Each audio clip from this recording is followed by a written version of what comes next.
obviously have some serious concerns. Obviously, to our news crews that cover us in the city of Oakland, we're going to do everything we can to continue to make Oakland a safe place for you to cover news. And we will be meeting with our local stations to have that discussion. I also want to recognize the homicide from this weekend of Eric Davis. This homicide occurred as Mr. Davis was following a group of individuals involved in car burglaries. It's a very tragic situation, and it's unfortunate for the city of Oakland. This occurred in the 600 block of Grand Avenue. Our Crime Stoppers of Oakland, as well as the Oakland Police Department, is currently offering a $10,000 reward.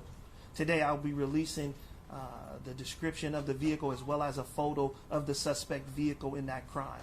That suspect vehicle is a Toyota RAV4, four-door black. The vehicle may have a rear passenger side window that is missing. It's been shot out. We ask for the community's help in identifying that vehicle, and if we can identify the individuals responsible for that shooting as well, and help bring those to justice. I also want to talk about the Caravan, our response to Caravan robberies. After a week, last week, where we've seen the tremendous impact of Caravan robberies, not only in Oakland but throughout the Bay Area, I immediately responded by redeploying our staff within the Oakland Police Department. Last weekend, we staffed extra teams to be able to be out into the community and address these violent robbery caravans that continue to impact communities across the Bay Area. A tactical response is what I deployed. Essentially, what I did was divide up our tactical team to put out specially trained officers throughout the city and 4 different quadrants in the city to make sure we had a quick response to those that would seek to come to Oakland and use caravans of vehicles, armed suspects, to rob businesses. We were prepared, and we will be prepared moving forward. Specially trained officers that are trained in de-escalating these highly armed situations. What I was concerned about was the amount of firepower that we continue to address, to be confronted with every time these caravans come into Oakland, and our patrol officers having to drive into those situations and actually putting officers' lives at risk as well. We had 2 shootings at police officers over the last weekend, and that has some serious concerns that when officers are responding to these caravans, they're being met with gunfire. And so in order to safely address this, we had to actually deploy our specially trained officers to be prepared to address these armed caravans. We will continue to do that. I thank the mayor, Mayor Schaaf, for her proactive approach to assisting the department and helping us identify potential opportunities for resources with additional academies, hopefully unfreezing of positions. I think it's clear today as we sit with 676 officers currently at the department. That is the smallest staff that we've had in several years. It is woefully lower than the staffing we had at this same time last year, where we had 740 officers. So to have nearly 70 less officers a year later is definitely going to have an impact on our ability to address public safety. But the mayor yesterday committed to helping this department, working with the city council to hopefully identify additional academies as well as potentially additional resources that we could bring to assist this department to address crime in our city. But I also want community to know that we are continuing to investigate these homicides, that we are following up on every lead that community brings to us. And today, after I take questions, Lieutenant Chavies, our homicide commander, will be prepared to speak to the 10 arrests that we've made for homicide in the month of November. So although we continue to see crime occurring that concerns us, we also want to make sure that we are following up on those who pick up guns in our community by holding them accountable. That's critically important as well. So with that, I'll take questions, and then I'll have Lieutenant Chavies come up and speak to the 10 cases that we closed in the month of November. Yes. Chief, can you confirm the current status of Ceasefire? I know we were talking about this in the past with COVID. Is it back up, or are we still, just remind us where we are with Ceasefire? Yes, our ceasefire strategy is continuing. Our ceasefire strategy actually never stopped. It was impacted by COVID, and we weren't able to do the things that we had done traditionally around call-ins and direct communication. but we have been for several months fully implementing the ceasefire strategy. We actually added an additional team in the month of November. Teams have been reduced due to budget cuts, but we increased an additional team in the month of November with additional 6 officers being deployed to our ceasefire unit. So our ceasefire unit is up and running, is focused on those involved in violence, group and gang violence. We had a call in this month. About 2 weeks ago, we had a call in. And so we had individuals that attended that meeting, and so we are following up. There was a store in Oakland, Renegade Running, that was Yep. broken into 4 times over the weekend. Any leads on that one specifically? I'm sorry, I didn't hear the question.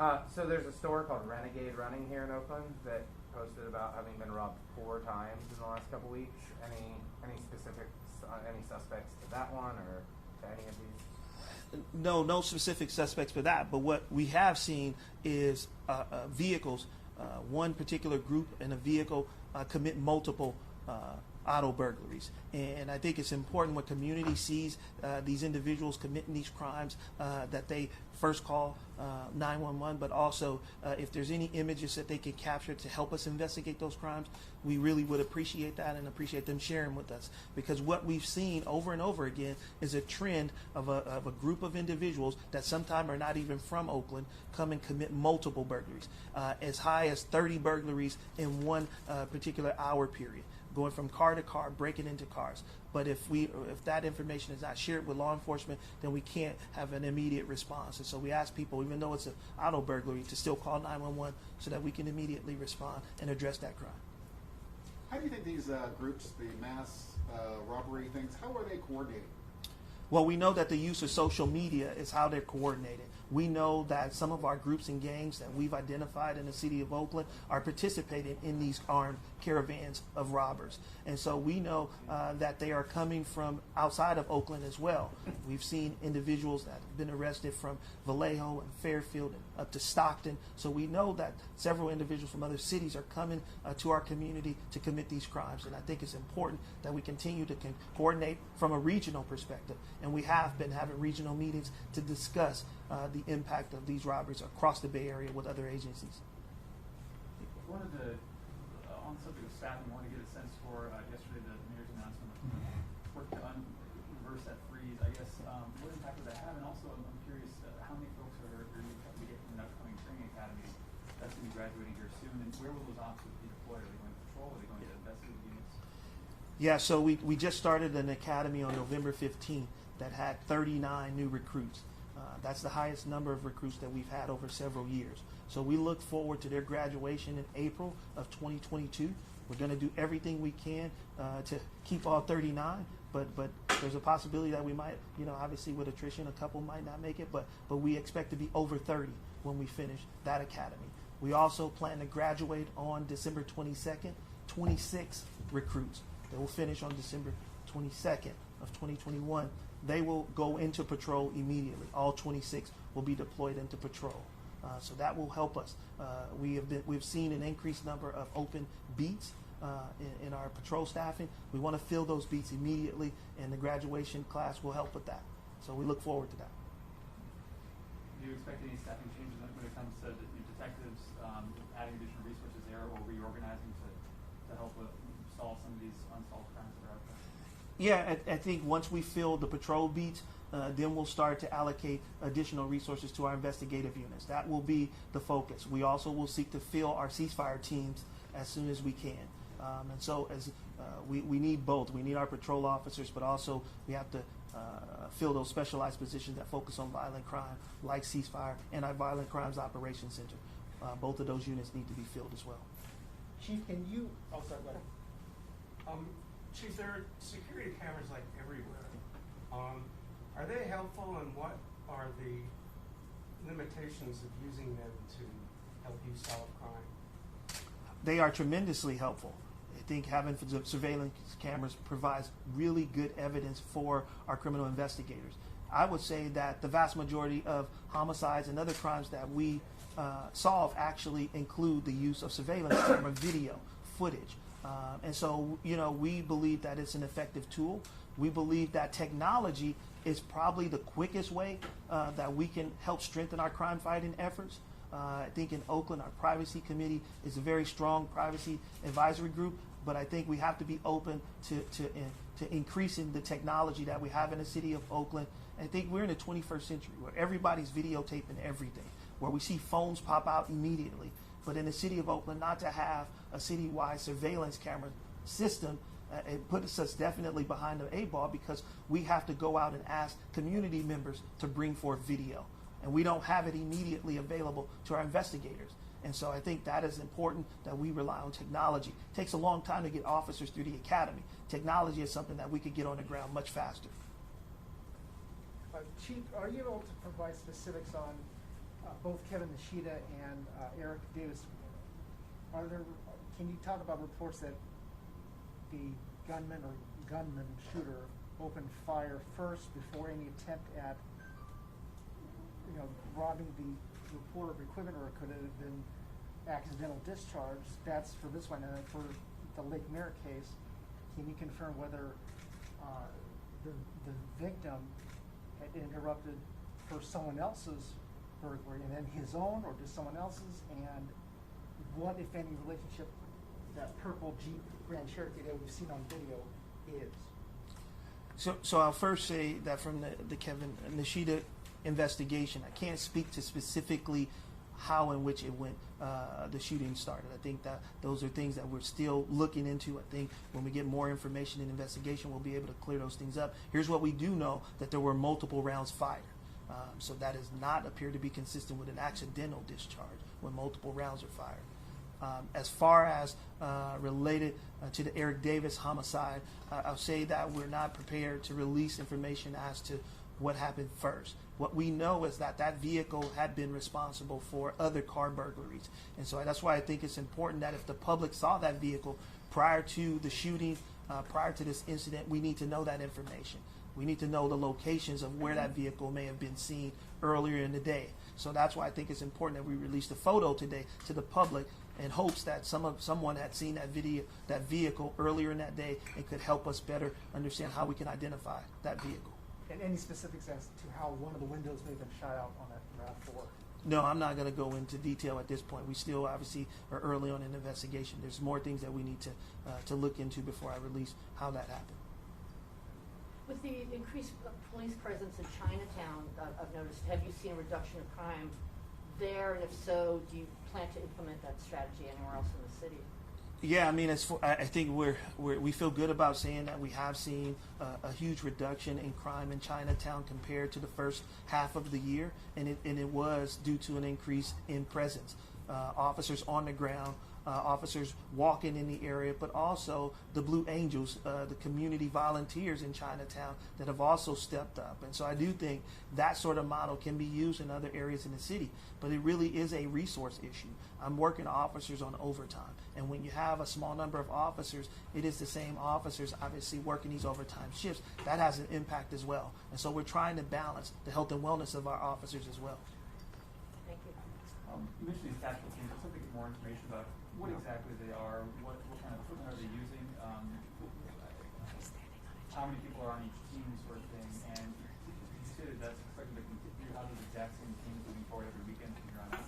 And what we'll do is continue to assess the intelligence that we get. Obviously, we're always looking for information to better understand what is coming to the city of Oakland. We have officers that are dedicated to trying to determine if we're going to see certain types of activity in the city of Oakland, and then we'll make a strategic decision as to whether we're going to deploy our specially trained teams that weekend. So essentially, the Oakland Police Department's SWAT team, our tactical operations team, they have been divided into smaller teams, and those smaller teams are being deployed throughout the city where we believe are the prime locations where we've seen our Caravan robberies occur. So it is definitely going to be a presence in areas where our marijuana dispensaries are located, in our business districts where our businesses are located. Those will be areas that we have a higher concentration of our specially trained officers. What they bring is they bring extensive training in the use of other tactical options like less lethal options. They also have special training using our emergency response vehicles. Those vehicles obviously can handle ballistics. So if there was a situation where they met gunfire. Those vehicles could withstand that type of gunfire, different than our patrol cars. With regards to the Kevin and Machida, the vehicle description is obviously very generic to many. Is there a reason why you guys are not releasing the license plate number? We have released a photo of the vehicle, But and I think but with the license plate blurred. not is with there- not with the license plate blurred. We continue to investigate the license plate. It is not the correct license plate, and so we don't want to release it because it is a part of our investigation. So we have time for one regarding, last question. Pardon me? I think he didn't get one Okay. either. Okay. Regarding social media and the use of social media, do you think that's being used to coordinate? Is it being used to recruit? And is there a quote-unquote mastermind or someone controlling all of this activity? Yeah, I mean, I think it definitely is being used to recruit, to advertise, to brag, if you would. And I believe that there is a couple of people that are driving us. I don't believe that it's one individual. I do believe that these groups are very coordinated, far more coordinated than we thought they were. And I do believe that they are making a conscious decision to go to certain cities. And so we want to get in front of that. And that's why we've deployed specific officers to track on social media to try to prevent those things from happening in the city of Oakland, but also working with our district attorney's office to hold people accountable once we arrest them. We will seek to arrest people.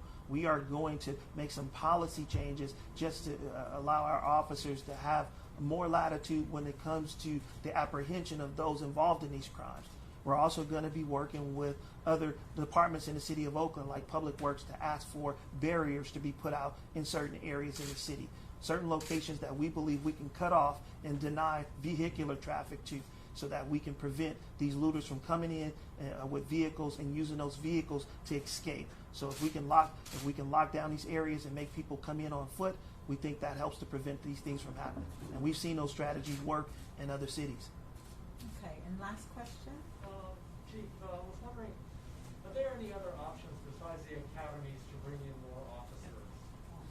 Yeah, I mean, we are going the lateral route as well. We're accepting lateral police officers. Traditionally, the Oakland Police Department has not really invested in recruitment of lateral officers, but we will begin to do that. I've just met with my staff actually this morning to talk about a more robust lateral recruitment effort. We also will be asking City Council for incentives for hiring. Other departments throughout the Bay Area are offering financial incentives for people to come to their departments. We will explore that as well because I think we need to make ourselves competitive in this very difficult market of hiring police officers across the country. What kind of laterals are you looking for? What, I mean, like, in your perfect world, what kind of laterals are you looking for?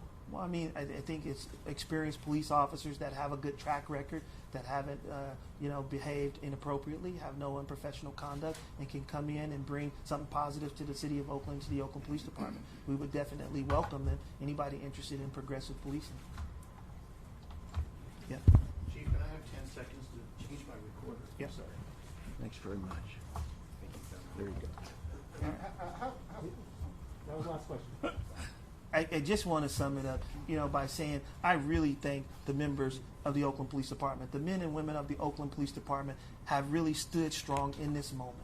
We have short staffing. Our crime has definitely increased. They have faced tremendous threats of violence by being shot at, by having large crews of armed individuals surrounding vehicles, damaging vehicles. And every day they've stepped up and come to work to make this city safe. So I really believe that this city owes a true debt of gratitude to all of the members. Although we've seen several people leave the Oakland Police Department, there are 676 officers that come here every day to make this city safe.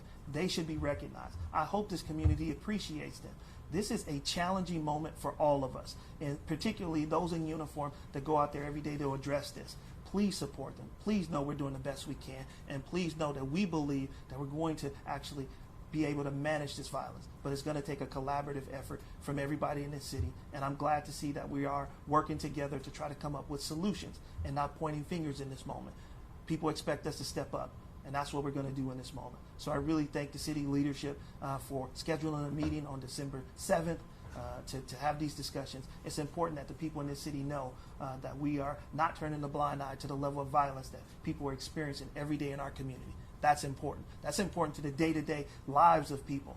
People that constantly send me emails saying how impacted they are about the things that they're seeing and experiencing in this community. Just know, every day we are focused. Every day the men and women of Oakland Police Department are doing their best, and we will continue to do that. So with that, thank you. And I just want to take a minute to have Lieutenant Chavis come up and speak to the 10 cases that we've closed in the month of November, because I do want people to know that we are following up on every lead that community brings forward to us. Thank you.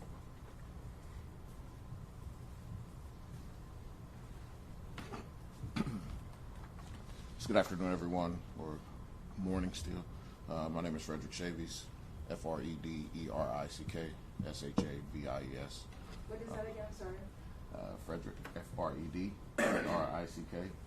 Shavis, SHAV like Victor, IES. Thank you. I just wanted to, I am the Homicide Section Commander, and I want to talk about 10 cases that we've been able to solve or clear through the charging of individuals just in the month of November. So dating back to August 14th of this year, there was a young woman involved who was followed from an area of human trafficking, and her and an individual she was with were robbed, and sadly the gentleman that she was with was shot and killed. We were able to make an arrest in that instance on November 17th, and the gentleman that we believe is responsible for that homicide has been charged by the Alameda County District Attorney's Office. On September 26th of this year, there were 2 homicides. 2 brothers were killed in the 3700 block of High Street. Through tremendous efforts by not only the investigator, but by community members and also members of the Violent Crime Operations Center, the suspect responsible for that homicide turned himself in on November 23rd and was charged with 2 counts of homicide, 2 counts of murder. On October 18th, there was a young lady whose body was found in the 7800 block of Redwood Road. Our investigators worked tirelessly throughout that week in order to identify individuals known to her and eventually responsible for that homicide.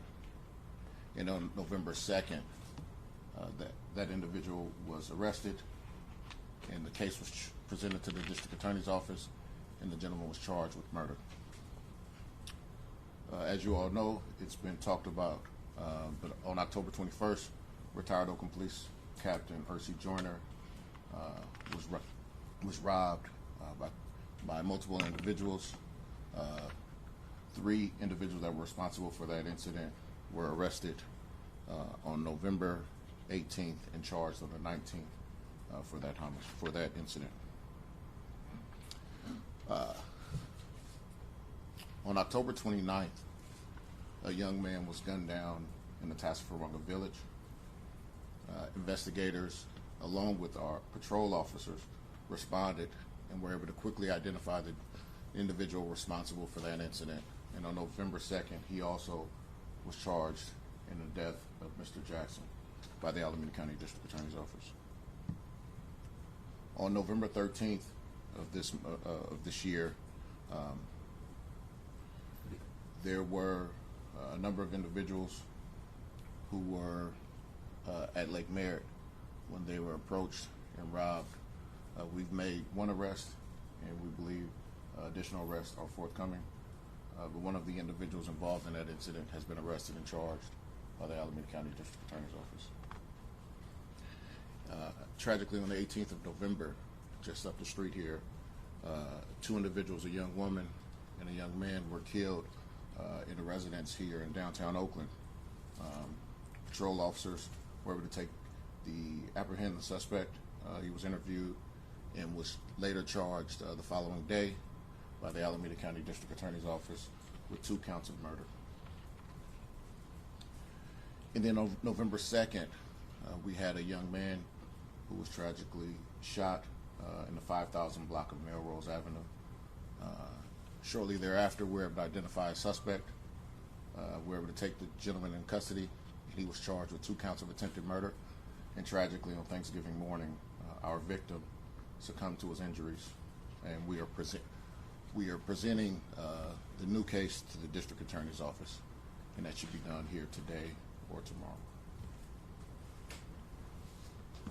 Thank you all. Was there? What's the department's clearance rate for 2021 then right now? We are at 44% for 2021. And those cases are only charged cases. So there are a number of cases where we have identified subjects or maybe even made arrests, but we are counting charged cases as clearance. Oh, really? So there are arrests beyond that. Correct. That have not been charged. Is that right? Correct. Might I ask how many? Sorry. I don't have the exact number, but I'll try my best to get that for you. Okay. Thank you all very much. We appreciate your time. Thanks. Thank you. Sure. Yes, sir.